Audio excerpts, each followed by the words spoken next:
Hello बच्चों, इस question में हमें गिवन है सिद्ध कीजिए कि किसी दिए गए गोले के अंतर्गत महत्तम आयतन के शंकु की ऊंचाई और गोले का जो व्यास है अनुपात है कितना है 2:3। चलिए बच्चों हल करते हैं प्रश्न को। तो इस प्रश्न को हल करने के लिए जो इसकी मुख्य अवधारणा है वो देख लेते हैं। मुख्य अवधारणा,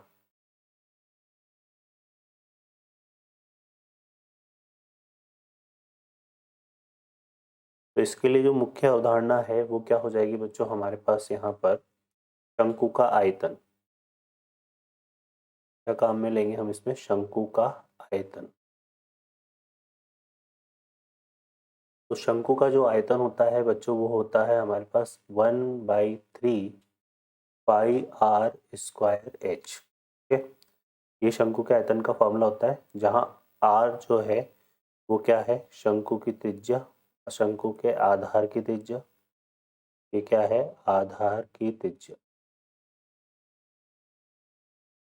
ठीक है ना, इसके आधार की त्रिज्या है, शंकु के आधार की त्रिज्या है स्मॉल आर। और एच जो है वो क्या है, ऊंचाई है, किसकी ऊंचाई है, शंकु की ऊंचाई। ठीक है बच्चों, तो ये यहाँ पर अब हम बात करें इसमें प्रश्न की, तो प्रश्न में दिया हुआ है दिए गए गोले के अंतर्गत।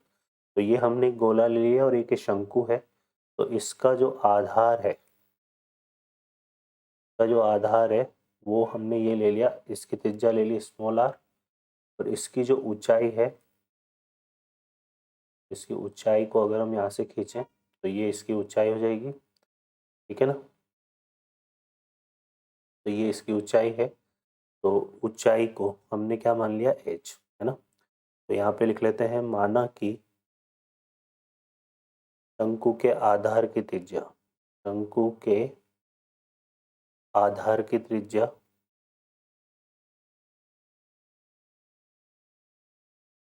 ये हमने क्या ले ली, स्मॉल आर।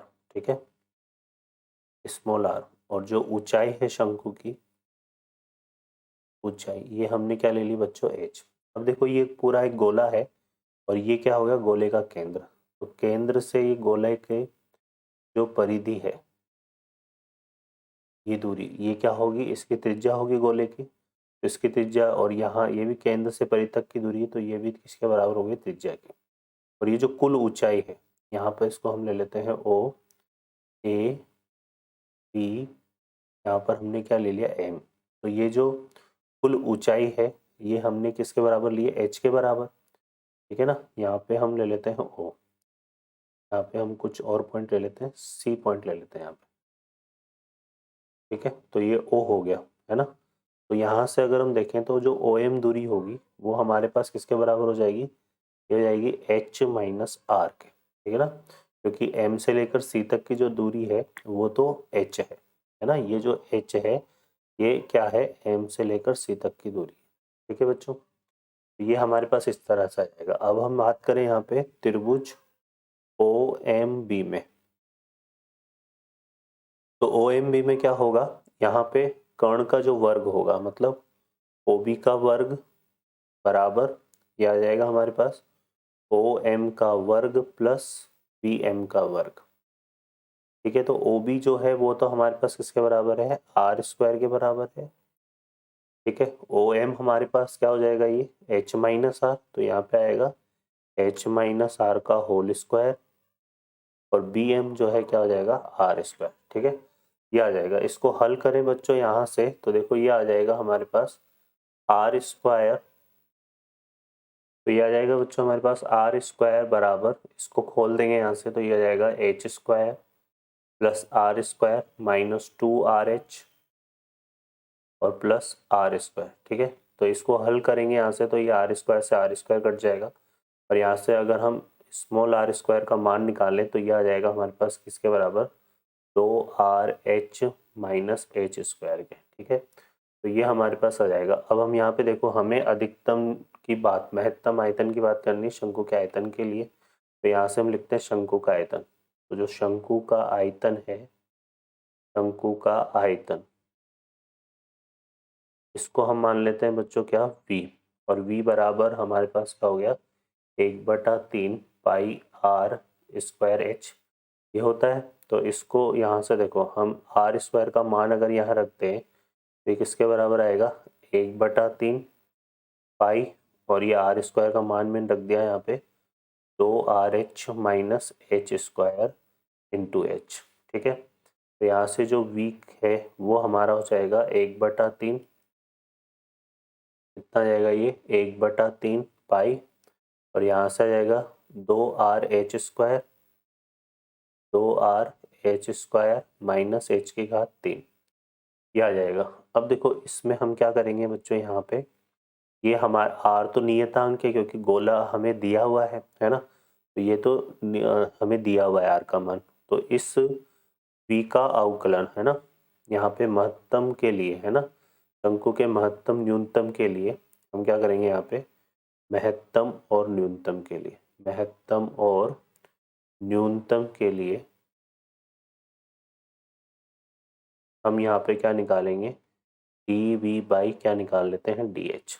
तो देखो यहाँ से कितना आएगा बच्चों, ये हो जाएगा 1/3 पाई, इसका एच के सापेक्ष अवकलन कर रहे हैं तो ये हो जाएगा हमारे पास 4RH आ जाएगा, और यहाँ h की घात 3 का कितना हो जाएगा 3H स्क्वायर। ठीक है, अब महत्तम न्यूनतम के लिए हम यहाँ पे क्या करेंगे, इसको 0 के बराबर लेंगे, D V by D H को किसके बराबर लेंगे 0 के, तो यहाँ से हमें कितना मिलेगा 1/3 4 पाई एच आर एच, सॉरी 1/3 यहाँ पे पाई कर लेते हैं, पाई/3 तो ये बाहर आ गया, और 4RH माइनस 3H स्क्वायर, इसको किसके बराबर लेंगे 0 के, है ना। अब देखो यहाँ पर अगर हल करते हैं तो हमें क्या मिल रहा है, यहाँ से h का जो मान है वो कितना आएगा 4R/3, h का मान 0 भी आएगा लेकिन वो हम कंसिडर नहीं करेंगे क्योंकि ऊंचाई जो है वो 0 नहीं हो सकती। ठीक है, तो h का मान हमने कितना ले लिया 4R/3। अब इसके लिए इसका पुनः अवकलन करते हैं यहाँ से, तो d2v/dh स्क्वायर निकालते हैं। ठीक है बच्चों, तो ये कितना हो जाएगा, यहाँ पर देखो इसमें ये तो नियतांक है और इसका करेंगे तो यहाँ से कितना आएगा 4R, h का 1 हो जाएगा और ये कितना हो जाएगा 6h, है ना। तो यह आएगा हमारे पास कितना 4R माइनस का 6h। अब h का मान अगर यहाँ पे रख दें 4R/3, तो देखो कितना आ रहा है dTV/dh स्क्वायर बराबर 4R माइनस 6, और इसको कितना रखना है हमारे मान यहाँ पे 4R/3, 4R/3, तो 3 से ये कट जाएगा 2 बार, और ये हमारा क्या हो रहा है ऋणात्मक, तो dV/dh स्क्वायर का मान है ना, इस पर r बराबर h बराबर 4R/3 पर क्या आ रहा है ऋणात्मक आ रहा है, तो इसका मतलब आयतन जो है, आयतन अधिकतम होगा, आयतन क्या होगा अधिकतम होगा, इस पर होगा आयतन अधिकतम h बराबर 4R/3 पर। ठीक है, सेकंड डेरिवेटिव का मान ऋणात्मक होता है तो अधिकतम होता है और ग्रेटर देन 0 होता है तो न्यूनतम होता है। ठीक है, तो ये आ जाएगा हमारे पास। ठीक है बच्चों, अब हमसे पूछा है यहाँ पर शंकु की ऊंचाई और गोले के व्यास का अनुपात, तो जो गोले का व्यास है वो क्या होता है 2R के बराबर होता है ना, तो यहाँ से हम निकाल लेते हैं। तो हमसे क्या पूछा है इसने H/2R पूछा है, तो H/2R मतलब यहाँ पे हम क्या निकाल लेते हैं, ये निकालना है अपने को, तो हम यहाँ से देखो इसको अगर हम यहाँ से मान निकालें H/2R का, तो वो कितना आ रहा है, ये आ जाएगा हमारे पास 2/3 के बराबर। ठीक है ना, तो यहाँ से H/2R ये क्या हो जाएगा हमारे पास 2/3 हो जाएगा, और यही अपने को यहाँ पे सिद्ध करना था। ठीक है बच्चों, गोले का, क्योंकि गोले की त्रिज्या तो ये कैपिटल आर है, बड़ा आर है ना, और व्यास करने के लिए 2 से गुणा करेंगे तो H/2R है ना, तो ये ऊंचाई का अनुपात किसका, ऊंचाई इसका अनुपात आ गया ये शंकु की ऊंचाई और गोले के व्यास का अनुपात 2/3, तो यही अपने को सिद्ध करना था। ओके बच्चों, आशा करता हूँ हल आपको समझ में आया होगा। Best of luck, thank you.